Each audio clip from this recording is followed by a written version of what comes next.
भविष्यात शेतकऱ्यांना आपल्याला कर्जाच्या विळख्यातनं बाहेर कसं ठेवता येईल। आम्ही आमच्या जाहीरनाम्यामध्ये शेतकऱ्यांच्या कर्जमाफीच्या संदर्भातली घोषणा केली होती। त्या संदर्भात आम्ही मागच्या काळामध्ये एक समिती तयार करून कर्जमाफी कशी करायची, दीर्घकालीन उपाययोजना काय करायच्या, अशा सगळ्या गोष्टींचा निर्णय केला होता।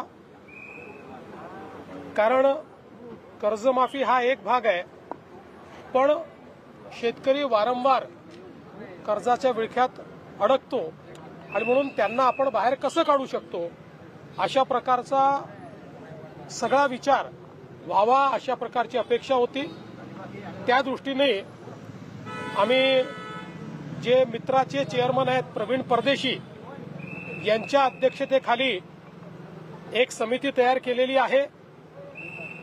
ही समिती कर्जमाफीच्या संदर्भात कशा पद्धतीने ती करता येईल, त्याचे निकष काय असतील, भविष्यात शेतकऱ्यांना आपल्याला कर्जाच्या विळख्यातनं बाहेर कसं ठेवता येईल किंवा थकीत कर्जात तो जाणार नाही याकरता काय उपाययोजना करता येतील, या सगळ्या बाबींवर निर्णय करेल। त्या संदर्भात आम्ही असा निर्णय आज केला आहे की नमस्कार शेतकरी मित्रांनो, आता सरकारने सर्वात मोठी ब्रेकिंग न्यूज शेतकऱ्यांसाठी दिलेली आहे। त्यामध्ये शेतकऱ्यांना आता आनंदाची बातमी सुद्धा जाहीर केलेली आहे। मंत्रिमंडळाच्या बैठकीत मोठी कर्जमाफीला आता मंजुरी जाहीर केलेली आहे। मुख्यमंत्री देवेंद्र फडणवीसनी स्वतः मंत्रिमंडळाच्या बैठकीमध्ये कर्जमाफीला आता मंजुरी दिली आहे। राज्यातील सर्वात मोठी आता कर्जमाफी होणार आहे। त्यामध्ये 90 लाख शेतकऱ्यांचा आता सरकार 7/12 कोरा करूया असे आश्वासन दिलेलं आहे।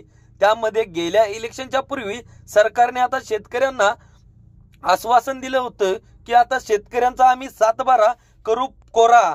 तर आता यामध्ये सरकारने वचन ते पाळलेलं आहे। त्यानुसार आता सरकार कर्जमाफीला सुरुवात केलेली आहे। त्यामध्ये आता सर्वांना 2 लाख पर्यंत सर्व शेतकऱ्यांची सरसकट कर्जमाफी केली जाणार आहे। यामध्ये कोणकोणता जिल्हा आहे, कोणकोणते तालुके आहेत याची माहिती मी संपूर्ण आजच्या व्हिडिओच्या माध्यमातून तुम्हाला सांगणार आहे।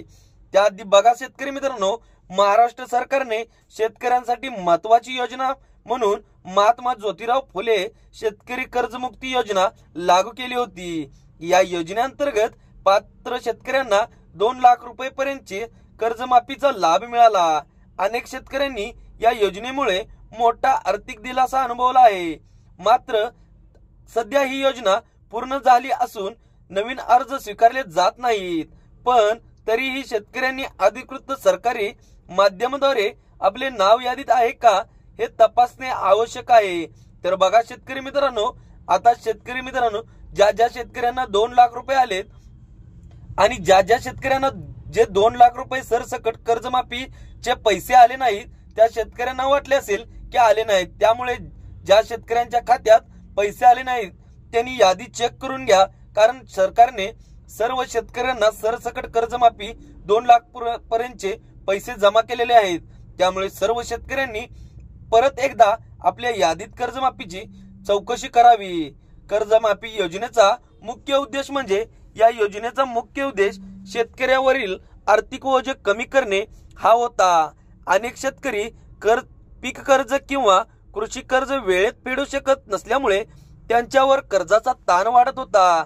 राज्य सरकारने या समस्येचे गांभीर्य ओळखून शेतकऱ्यांना कर्जमाफीचे दिलासा देण्याचा निर्णय घेतला। या योजनेमुळे शेतकऱ्यांना त्यांच्या शेतीसाठी आवश्यक लागणारे भांडवल, त्यांना लागणारे आवश्यक बियाणे, खते आणि उपकरणे मिळवणे आता सरकारने सोपे केले आहे।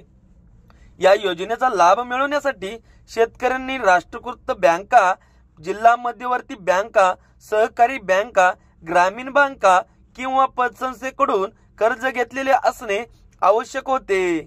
तसंच घेतलेले कर्ज ठरलेल्या मुदतीनंतर थकलेल्या असणे अपेक्षित होते। राज्य सरकारने ठरवलेल्या अटीनुसार पूर्ण करणाऱ्या शेतकऱ्यांचा या योजनेचा लाभ देण्यात आला आहे।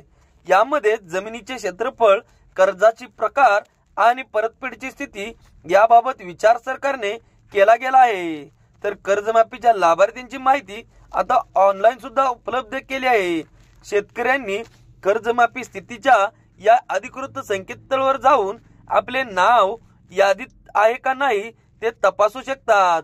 पोर्टलवर लॉग इन केल्यानंतर तुम्हाला तुमचा जिल्हा, तुमचा तालुका, तुमचे गाव तसेच तुमच्या संबंधित बँक आणि शाखा निवडून माहिती भरावी लागते। त्यानंतर तुमचा आधार क्रमांक किंवा तुमच्या बँक खात्याच्या तपशीलद्वारे यादी पाहता येते। यादीत नाव आढळल्यास संबंधित शेतकऱ्याला कर्जमाफीचा लाभ मिळाला जातो। तर बघा शेतकरी मित्रांनो, तुम्ही तुमच्या जवळच्या जिल्हा किंवा तालुका, गाव असे संबंधित बँका शाखेमध्ये माहिती भरून तुमची कर्जमाफी झाली की नाही याची पाहणी करू शकता। तर बघा, ग्रामपंचायत आणि बँकेकडून काही मार्गदर्शन मिळवा। ऑनलाईन यादी तपासण्यासाठी अडचण आल्यास शेतकऱ्यांनी ग्रामपंचायत तलाठी किंवा कृषी सहाय्यक कार्यालयात संपर्क साधावा। या ठिकाणी अधिकृत माहिती उपलब्ध असते। संबंधित बँके शाखेमध्ये यादीची पडताळणी करता येते। बँक अधिकाऱ्याकडून योजनेबाबत आवश्यक मार्गदर्शन मिळू शकते, ज्यामुळे शेतकऱ्यांना प्रतिक्रिया सोपे होते आणि चुकीची माहिती टाळता येते। त्यामध्ये शेतकऱ्यांना चुकीची माहिती टाळणे अत्यंत गरजेचे आहे। तक्रार नोंदवताना तुम्हाला आता आवश्यक कागदपत्रे असणे तुमच्याजवळ फार महत्वाचं आहे। तर बघा शेतकरी मित्रांनो, जर एखादा शेतकरी पात्र असूनही त्याचे नाव कर्जमाफी यादीत नसल्यास तो संबंधित बँक किंवा कृषी विभागाकडे तक्रार नोंदवू शकतो। यासाठी आधार कार्ड, 7/12 उतारा, बँक पासबुक आणि कर्जाशी संबंधित कागदपत्रे असणे आवश्यक आहेत। या कागदपत्राचे आधारे पडताळणी केली जाते। माहिती योग्य असल्यास आणि अटी पूर्ण असल्यास शेतकऱ्याला कर्जमाफीचा लाभ देण्यात येतो। तर बघा मित्रांनो, फसवणुकीपासून आता शेतकरी मित्रांनो तुम्ही सावध राहा। अलीकडे काही बनावट संदेश आणि लिंकिंगद्वारे शेतकऱ्याकडून माहिती घेतली जाते। अशा प्रकारच्या संदेशांना प्रतिसाद देऊ नये। शेतकऱ्यांनी केवळ अधिकृत सरकारी संकेतस्थळावरच माहिती तपासावी। अफवावर विश्वास ठेवू नये। म्हणजे शेतकरी मित्रांनो, अफवा पसरवत आहेत लोक, त्या अफवावर विश्वास ठेवू नये आणि अज्ञात लिंकिंगवर वैयक्तिक माहिती देणे टाळावे। अधिकृत स्रोतांद्वारे माहिती मिळवणे नेहमीच सुरक्षित आणि विश्वासार्ह ठरते। महात्मा ज्योतिराव फुले शेतकरी कर्जमुक्ती योजना ही महाराष्ट्रातील लाखो शेतकऱ्यांसाठी आर्थिक सुटकेचा मार्ग ठरलेला आहे। या योजनेमुळे अनेक शेतकऱ्यांना नव्याने शेती सुरू करणे प्रेरणा मिळाली आहे। सध्या नवीन कर्जमाफी योजना सुरू नसली तरी सरकारकडून भविष्यात शेतकऱ्यांसाठी नवीन उपाययोजना येण्याची अपेक्षा आहे। याच दरम्यान शेतकऱ्यांनी अधिकृत माहितीवरच विश्वास ठेवावा आणि आवश्यक ते मार्गदर्शन योग्य त्या शासकीय कार्यालयामधून घ्यावा। तर बघा शेतकरी मित्रांनो, अधिकृत शासकीय संकेतस्थळावरून संपूर्ण याची माहिती घ्या, कारण लोक आता अफवा पसरत आहेत, त्यामुळे चुकीची अफवा टाळा। तर शेतकरी मित्रांनो, असेच नवनवीन अपडेट्स पाहण्यासाठी आपल्या मराठी कट्टा या YouTube चॅनलला आता सबस्क्राईब करा। धन्यवाद शेतकरी मित्रांनो।